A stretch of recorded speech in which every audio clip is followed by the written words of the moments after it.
for anybody who doesn't know Michelle's story, she had a double mastectomy because she felt that she was a danger from the rogue gene that's involved in all of this.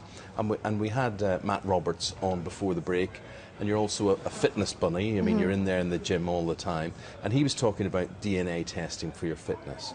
Why on earth, when you look at these statistics, these horrible statistics, don't we have some sort of DNA test very early on for women in there? I think that would be amazing if DNA testing was available to everybody, but it's unfortunately a very costly thing. So I appreciate that it can only be available for certain women or certain men who have got it in their family, but there is a grey line, I believe, on who it's available for. Yeah. I was only granted the test because my dad had the gene, his mum and his mum.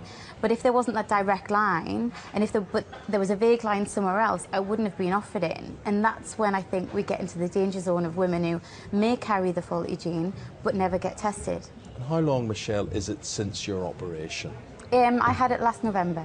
Okay. Yeah. Listen, a lot's happened in that time. It has. You know, there you are, you're pregnant again. Baby number 2 due next March. Yes. Any regrets? I mean, you didn't know for definite. You didn't know that you could get cancer. The risk was very, very high. It was, yeah. It was 85%, and there was no doubt in my mind at all that I was going to get the double mastectomy. As soon as I found out I had the gene, that was it. It was black and white for me. And you're no regrets? No regrets at all. No, honestly, that's why I'm doing so much in Breast Cancer Awareness Month and doing the Zumbathons, because when I had it and I went through the operation, so many different charities helped me through it, and I think there's a huge need for the prevention of breast cancer, which is where the money for the Zumbathon's going to. See, this woman, she's very happy. She feels that she's done all she can in her power to do this, and the thing that I would find particularly depressing is that as a woman, it's a sort of ticking time bomb. It's a bit of a lottery, whether you get it or not. What do you think about her decision to do what she did? Well, I just think it's incredibly brave, but I sort of salute it really, because you've just taken action. You've taken it into your own hands, your destiny, if you like, so that you've done everything you can not to get this disease. Because every time I find anything on my body, like lump bump, I just think, oh, it's cancer.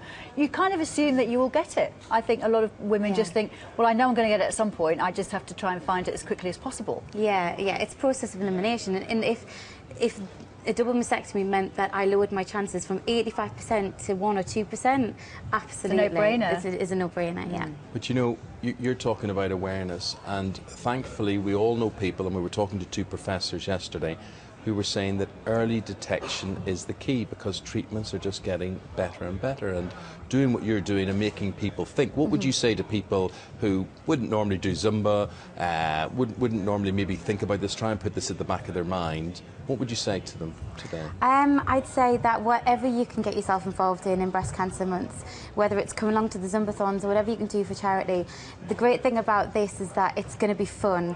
And for that hour that you come down to the Zumbathons and you have a bit of a party with me, you can forget all of your worries just for an hour. I'm going to dance your socks off, and in turn you're going to be helping the prevention of breast cancer, so it's amazing.